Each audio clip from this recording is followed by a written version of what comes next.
Hello guys, once again welcome to Jupiter classes. तो guys, आज की इस वीडियो में हम बात करेंगे transport and communication system of India के बारे में। ठीक है, तो आज की इस वीडियो में हम सिर्फ स्टिक करेंगे ट्रांसपोर्ट सिस्टम ऑफ इंडिया में, और इसमें हम पढ़ेंगे रेल ट्रांसपोर्ट। ठीक है गाइस, इसमें हम पढ़ेंगे रेल ट्रांसपोर्ट और हम पढ़ेंगे रोड ट्रांसपोर्ट। ठीक है गाइस, ये दो चीज़ें इस वीडियो में हम देखेंगे। और गाइस, वीडियो स्टार्ट करने से पहले आपको दो चीज़ें बताना चाहता हूं। अगर अभी तक चैनल सब्सक्राइब नहीं किया है, चैनल को सब्सक्राइब कर लीजिए, क्योंकि आपकी क्लासेस कंटिन्यू यहाँ पर चल रही हैं। ठीक है, सुबह 9 बजे आपकी मैं ये क्लास ले रहा हूँ। ठीक है, जम्मू कश्मीर, ये जो जीके वाला पार्ट है आपका, उसके बाद 1 बजे आपकी क्लास ले रहे हैं यहाँ पर मुकेश सर, वो यहाँ पर आपको कवर करवा रहे हैं साइंस। ठीक है, उसके बाद 3 बजे आपकी क्लास लग रही है गाइज, किसकी? इकोनॉमिक्स की, जो ले रहे हैं स्लिम सर। गाइज 3 क्लासेस आपके साइमल्टेनियसली हमारे चैनल पर चल रही हैं, आप इनको देख सकते हैं। ठीक है गाइज, और दूसरी बात बताना चाहता हूं, अगर आपने अभी तक हमारी एप्लीकेशन ऑफिशियल जो है डाउनलोड नहीं किया है, तो जाकर डाउनलोड कर लीजिए। अगर आप चाहते हैं कि ये वाली पीडीएफ, जिस पीडीएफ से मैं आपको यहाँ पर पढ़ा रहा हूँ, ये पीडीएफ आपके पास भी हो, तो एप्लीकेशन पे जाइए। ठीक है गाइज, वहां पर आप एक तो फ्री सेक्शनल टेस्ट जो है वो भी आप वहां पे अटेम्प्ट कर सकते हैं, अपने आप एक्सेस कर सकते हैं कि कितना आपको आता है। और दूसरी बात, आप इसको भी वहां पर परचेज कर सकते हैं। ठीक है गाइज, चलिए शुरू करते हैं अब वीडियो। अब ज़्यादा टाइम नहीं लगाएंगे, देखते हैं ट्रांसपोर्ट सिस्टम ऑफ इंडिया। ठीक है, आप सबको पता है कि इंडिया का जो ट्रांसपोर्ट सिस्टम है उसमें हमारा आता है rail transport, road transport, air transport, water transport, and जो हमारे पोर्ट्स होते हैं उनकी कनेक्टिविटी हमारे पास ट्रांसपोर्ट सिस्टम में आती है। तो गाइस, आपको पता होना चाहिए कि इंडिया जो है, ठीक है, इसका लार्जेस्ट रोड नेटवर्क जो है इस पूरी दुनिया में, ठीक है, और लार्जेस्ट रेलवे सिस्टम जो है पूरे एशिया में, और सेकंड लार्जेस्ट है पूरी दुनिया में। ठीक है, याद रखना कि लार्जेस्ट रेलवे सिस्टम जो है पूरा एशिया में आता है और सेकंड लार्जेस्ट आता है पूरी दुनिया में। वाटर ट्रांसपोर्ट जो है इंडिया में, ये एक ओल्डेस्ट मीन्स ऑफ ट्रांसपोर्ट है, इज स्टिल वेरी पुअर। अभी ये उतना अच्छा नहीं है, अब इसका उतना अच्छा सिस्टम नहीं है। ठीक है, चलिए अब हम बात करते हैं यहाँ पे रेल ट्रांसपोर्ट के बारे में। किसके बारे में बात करते हैं? रेल ट्रांसपोर्ट के बारे में बात करते हैं। इंडियन रेलवे जो है एक 3rd लार्जेस्ट रेल नेटवर्क है हमारे वर्ल्ड में। ठीक है, इस दुनिया में क्या है, इंडिया रेलवे जो नेटवर्क है 3rd, ये क्वेश्चन पूछा जा सकता है कि इंडिया का रेलवे नेटवर्क है वो कौन से नंबर पे आता है। तो गाइज वो है 3rd, तीसरे नंबर पे आफ्टर यूएस एंड चाइना। ठीक है, यूएस और चाइना के बाद इंडिया का जो रेलवे नेटवर्क है वो तीसरे नंबर पर आता है। ठीक है, चलिए ये हो गया एक बात। इसके बाद गाइज इसके क्या है, इसके बाद हमारे पास यहाँ पे मल्टी गॉज सिस्टम है, मल्टी ट्रैक्शन सिस्टम है, जो यहाँ पे कवर करता है ब्रॉड गाज जो है वो कितने का है, 1676 मीटर का है, एमएम का है। उसके बाद मीटर गॉज जो है गाइज वो कितने का है, वो 1000 एमएम का है। और नैरो गॉज जो है ये कितने का है, 762 या 600 डिवाइडेड बाई 610 एमएम का है। विद अराउंड अगर हम देखें तो कितना किलोमीटर का रूट है। ठीक है, ऐसा क्वेश्चन आपको नहीं पूछेंगे, लेकिन याद रखना। ठीक है, 64,600 किलोमीटर का रूट जो है रेल का है। ठीक है, तो गाइज ये, उसके बाद हम क्या देखेंगे यहाँ पर इसके बारे में कि इंडियन रेलवे के कितने जोन्स हैं गाइस। याद रखना, ये क्वेश्चन पूछा जाता है, इंडियन रेलवे के कितने जोन्स हैं। तो गाइस वो हैं 17 जोन। ठीक है, इसमें जो नए नए बने हैं वही आपको याद रखने, पूरे 17 के 17 याद रखने की आपको जरूरत नहीं है। ठीक है, जो नए फॉर्म यहाँ पर हुए उनका नाम है कोलकाता मेट्रो जोन। ठीक है, इसका जो प्रोडक्शन यूनिट है वो है Chittaranjan locomotive works at Chittaranjan. ठीक है, diesel locomotive works at Varanasi, diesel loco modernisation work at Patiala, integral coach factory at Chennai, rail coach factory at Kapurthala, and rail wheel factory at Bengaluru. ये क्या है गाइज, यहाँ पर जो है इनके पार्ट्स बनाए जाते हैं। किसके पार्ट्स बनाए जाते हैं? जो हमारे पास ये जो रेल होती है ना, उनको बनाने के लिए क्या है, ये सब इनकी चीजें यहाँ पे लोकोमोटिव बनते हैं। ठीक है, तो ये सब चीजें इन जगहों पे बनाई जाती हैं। इसके बाद जो क्वेश्चन आपके एग्जाम में आज तक पूछा गया है, जो फ्रिक्वेंटली पूछा जाता है, तो गाइज वो है, पहली रेल लाइन इंडिया में कब शुरू हुई थी। ठीक है, ये ऑपरेट पब्लिक ट्रैफिक के लिए, सिर्फ पब्लिक ट्रैफिक के लिए ये कब शुरू हुई थी? 1853 में। याद रखेगा इस डेट को। कहां से कहां तक? बॉम्बे, आज इसको बोलते हैं मुंबई टू थाने। ठीक है, कितना डिस्टेंस कवर किया था? 4 किलोमीटर का डिस्टेंस यहाँ पर इसने कवर किया था। और ये नेशनलाइज कब हुई थी? 1950 में ये रेलवे लाइन जो इसको नेशनलाइज किया गया था। ठीक है, तो जो हमारा रेलवे जो है इसको यूनेस्को ने भी क्या किया है? रिकॉग्नाइज किया है। ठीक है, जो रेलवे यूनेस्को ने रिकॉग्नाइज किए हैं वो कौन से हैं वो देखिए।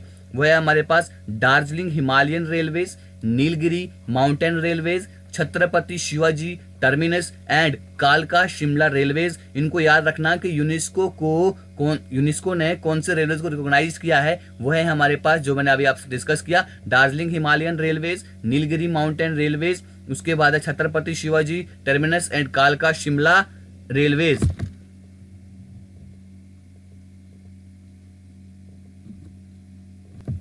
चलिए अब आगे देखते हैं। फिर है हमारे पास विवेक एक्सप्रेस। ठीक है, विवेक एक्सप्रेस जो है ये कहां से कहां तक चलती है? डिब्रूगढ़ आसाम से कहां पहुंचती है? कन्याकुमारी पहुंचती है। और ये 4273 किलोमीटर का डिस्टेंस जो गाइस ये कवर करती है। और ये longest, making it the longest run in terms of total time and distance. अगर यहाँ पर देखें टोटल टाइम और डिस्टेंस के मामले में अगर हम देखें तो विवेक एक्सप्रेस जो है ये एक सबसे लंबी चलने वाली यहाँ पर ट्रेन है। ठीक है गाइस, हम थोड़ा आगे देखते हैं। कोंकण रेलवेज के बारे में यहाँ पर जानते हैं। ठीक है, कोंकण रेलवे जो है ये 3 स्टेट जो है इंडिया की उनको कवर करती है। तो कौन सी वो स्टेट है जिनको ये पास करती है? गोवा, महाराष्ट्र एंड कर्नाटका। ठीक है, इन 3 स्टेट्स को जो कोंकण रेलवेज है वो पास करती है। ठीक है, ये कहाँ से कहाँ तक चलती है? It runs along the Indian west coast parallel to Arabian sea and western घाट। जो इंडिया के जो हमारे पास क्या है, जो इंडिया के हमारे पास ये वेस्ट कोस्ट है। ठीक है, इंडिया के इन वेस्ट कोस्ट की तरफ यहाँ से चलती है, यहाँ से चलती है इनके पैरेलल टू अरेबियन सी। आपको पता है कि यहाँ पर हमारा अरेबियन सी है, तो ये ट्रेन क्या करती है? यहाँ से चलती है। ठीक है, कौन सी रेलवेज? कोंकण रेलवेज। आपको पता है कि यहाँ पर हमारा क्या आता है? गोवा, महाराष्ट्र और यहाँ पर आता है हमारा कर्नाटका। ठीक है, तो यहाँ से ये चलती है, वेस्टर्न घाट के पैरेलल चलती है और अरेबियन सी के पैरेलल चलती है। It is extremely beautiful and scenic route running from Maharashtra till Karnataka. ठीक है, ये बहुत ही क्या है? बहुत ही खूबसूरत रूट है। ठीक है, इसमें बहुत सारी सीनरी हमें रास्ते में देखने को मिलती हैं जो महाराष्ट्र से कर्नाटका तक ये चलती है। ठीक है, दिस डेडिकेटेड।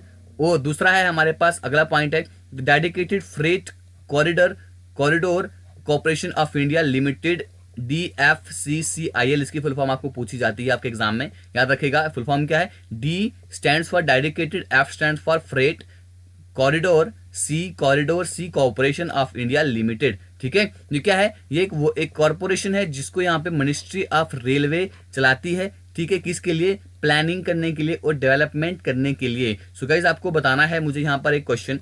ठीक है, आपके लिए क्वेश्चन है यहाँ पे, मिनिस्ट्री ऑफ रेलवेज किसके अंतर्गत आती है? ठीक है, इसके मिनिस्टर कौन है? ठीक है, चलिए अब यहाँ पर देखते हैं किसके लिए ये मैंने आपसे यहाँ पर कहा कि DFCCIL जो है कॉर्पोरेशन जिसको मिनिस्ट्री ऑफ रेलवे जाती है, किसके लिए? प्लानिंग एंड डेवलपमेंट करने के लिए, जो फाइनेंशियल रिसोर्सेज हैं उनको क्या करने के लिए? मोबिलाइज करने के लिए, एंड कंस्ट्रक्शन के लिए, मेंटेनेंस के लिए, ऑपरेशन के लिए। किसकी? जो डेडिकेटेड फ्रेट कॉरिडोर हैं। ठीक है, फ्रेट क्या होता है गाइस? फ्रेट होता है जो सामान लाने वाली जो क्या होती हैं, मालगाड़ियां होती हैं, उनको बोलते हैं फ्रेट। ठीक है, मतलब जो सामान वगैरह उठाती हैं। अब it is both enabler and beneficiary of other की गवर्नमेंट ऑफ इंडिया स्कीम। ठीक है, इसके ये क्या है? यहाँ से जो ये जो स्कीम है ये बेनिफिशियरी भी है। ठीक है, जो बाकी गवर्नमेंट की दूसरी स्कीम है उससे भी इसको बेनिफिट मिलता है। जैसे कि कौन सी है? Industrial corridor, make in India, startup India, stand up India,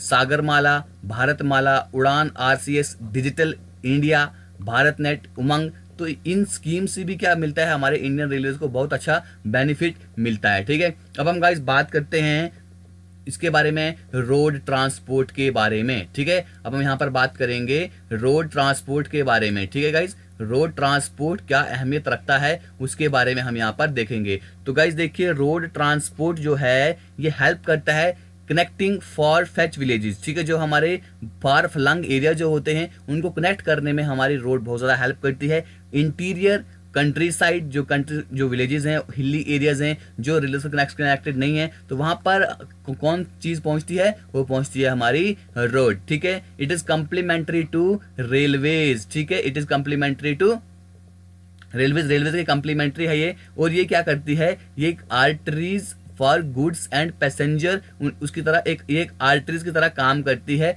ठीक है, जो यहाँ पे सामान को, पैसेंजर को, ठीक है, arriving at the railway station and often provides last mile connectivity. ठीक है, और लास्ट माइल कनेक्टिविटी हमें रोड्स ही प्रोवाइड करती हैं। ठीक है गाइस, कंप्लीमेंट्री क्या होता है, रोड के बगैर ट्रेन का कोई काम नहीं है। ठीक है, ट्रेन तक पहुंचने के लिए हमें फार फ्लंग एरिया से रोड में ही जाना पड़ेगा। ठीक है, तो इंडिया का जो रोड नेटवर्क है वो थर्ड लार्जेस्ट है हमारी इस पूरी दुनिया में। ठीक है, चलिए अब हम थोड़ा सा इंडियन रेलवे के बारे में कुछ हिस्टोरिकल चीजें जानते हैं। यहाँ पे नागपुर प्लान ऑफ 1943, इसने क्या किया है, इसने हमारे जो रोड्स हैं उनको किसमें किया है, 4 कैटेगरीज में इसने क्लासिफाई किया, याद रखना इस प्लान के नाम। ठीक है, national highway, state highway, district roads and village roads. ठीक है, इसने किसमें किया है, national highway, state highway, district road and village road. ये एक हाईवे यहाँ पे ऐसे फालतू आ गया। ठीक है, तो इनमें क्या किया है, इसने नागपुर प्लान जो 1943 का था, तो यहाँ पर इनको किया गया था 4 कैटेगरीज में डिवाइड। तो नेशनल हाईवे जो है वो किसकी जुरिस्डिक्शन में आती है, वो आती है national highway authority of India की जुरिस्डिक्शन में। यहाँ पर आती है कौन सी हाईवेज, नेशनल हाईवेज। ठीक है, इसके बाद जो आपको याद रखना है वो क्या है, लॉन्गेस्ट नेशनल हाईवे जो है उसका नाम क्या है, उसका नाम है नेशनल हाईवे 44। इसका पहले क्या नाम था, ये याद रखना, ये इंपॉर्टेंट क्वेश्चन है। इसका पहले नाम था नेशनल हाईवे 7। ठीक है, अब इसको नेशनल हाईवे बना दिया 44। ठीक, क्या करता है ये नॉर्थ साउथ कॉरिडोर जो है, ठीक है, नॉर्थ साउथ कॉरिडोर जो है उसको क्या करता है, कवर करता है। और ये इसको ऑफिशियली लिस्ट किया गया है, और ये मतलब कि ऑफिशियल लिस्टेड है ये, मतलब कितना ये यहाँ पर रन करता है, कितना चलता है, 3745 किलोमीटर यहाँ पे चलता है, 2327 मील चलता है, कहाँ से लेके, श्रीनगर से कन्याकुमारी तक। ठीक है, इसलिए इसको लॉन्गेस्ट नेशनल हाईवे भी कहा गया है। इसके बाद शॉर्टेस्ट नेशनल हाईवे जो है हमारे पास, शॉर्टेस्ट नेशनल हाईवे कौन सा है, नेशनल हाईवे 47A। इसकी लेंथ जो है वो 6 किलोमीटर की है। ठीक है, जो यहाँ पे national highway 47 at Kundanur to the town of Willingdon island in Cochin. ठीक है, जो यहाँ पर किसको, कुंडानूर और टाउन ऑफ विलिंगडन आइलैंड जो है कहाँ पे, कोचिन में, उसके जंक्शन को गाइस क्या करता है, लिंक करता है। तो ये हो गया हमारा shortest highway, shortest national highway. ठीक है, अब हम यहाँ पर देखते हैं best express way in India. तो बेस्ट एक्सप्रेस वे जो है इंडिया में वो कौन सा है, अहमदाबाद वडोदरा एक्सप्रेस वे, जिसको हम बेस्ट एक्सप्रेस वे कहते हैं इंडिया में, और इसको नेशनल एक्सप्रेस वे 1 भी कहा जाता है, अहमदाबाद वडोदरा एक्सप्रेस वे को। लॉन्गेस्ट एलिवेटेड फ्रीवे कौन सा है, Chennai port Maduravoyal elevated expressway जो है, ये लॉन्गेस्ट एलिवेटेड एक्सप्रेस वे होगा हमारे इस पूरे इंडिया का, पूरे भारत का। इसके बाद गोल्डन क्वाड्रिलेटरल जो है पूछा जाता है आपको, ये किस मेट्रो सिटी को यहाँ पर क्या करता है, कनेक्ट करता है। ये नाम याद रखने हैं आपने, दिल्ली, मुंबई, कोलकाता एंड चेन्नई। ठीक है, अब इसके बाद यहाँ पर कुछ कलर हैं हमारे पास, याद रखना इनको। नेशनल हाईवे जो है ये specifying by yellow and white colour milestone. ठीक है, येलो एंड व्हाइट कलर का जो माइलस्टोन है ये होता है हमारा नेशनल हाईवेज के लिए। स्टेट हाईवेज के लिए कौन सा कलर होता है, स्पेसिफाई होता है ये green and white colour milestone जो होता है स्टेट हाईवेज के लिए होता है। सिटी रोड्स के लिए क्या होता है, black and white colour milestone होता है सिटी रोड के लिए। बस ये क्वेश्चन आपको याद रखने हैं जो मैंने आपके साथ यहाँ पर डिस्कस किया। तो कल हम बात करेंगे यहाँ पर एयर ट्रांसपोर्ट के बारे में। ठीक है, कल हम बात करेंगे यहाँ पर एयर ट्रांसपोर्ट के बारे में, उसके बाद और वाटर ट्रांसपोर्ट के बारे में। ठीक है, और कल इसको हम खत्म कर लेंगे इस टॉपिक को। तो उसके बाद हम करेंगे यहाँ पे कम्युनिकेशन सिस्टम ऑफ इंडिया। ठीक है गाइज, तो वीडियो करते हैं यहाँ पे खत्म। तो अगर अच्छी लगी है वीडियो तो गाइज वीडियो को गाइज लाइक कीजिएगा, कमेंट कीजिएगा कि आपको वीडियो कैसी लगी। तो guys thank you, God bless you all, जय हिंद।